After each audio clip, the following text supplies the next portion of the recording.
ہم 5-6 دوست روم میں بیٹھے گپ شپ کر رہے تھے۔ ایک دوست نے اپنا واقعہ شیئر کیا۔ کہتا ہے کہ جب میں نیا سعودیہ آیا تو بالکل دل نہیں لگ رہا تھا۔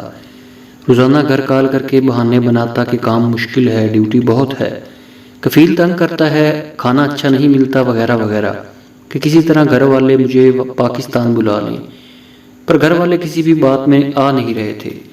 انہی دنوں میں میرے قریب کا ایک لڑکا پاکستان چھٹی جا رہا تھا۔ اس نے پوچھا اگر پاکستان کچھ بھیجنا ہے تو لے لینا، میں لیتا جاؤں گا۔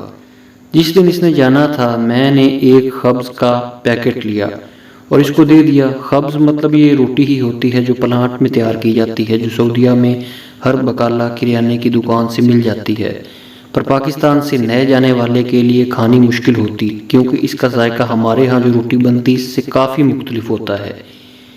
کہتا ہے میں نے اس ارادے سے خبز گھر بھیجا کہ ان کو احساس ہو میں کیا کھا رہا ہوں، ادھر کتنی مشکل ہے۔ پر اس لڑکے کے پاکستان پہنچنے کے 2 دن بعد میری والدہ کی کال آئی، جسے سن کر میں سمجھو کوما میں ہی چلا گیا۔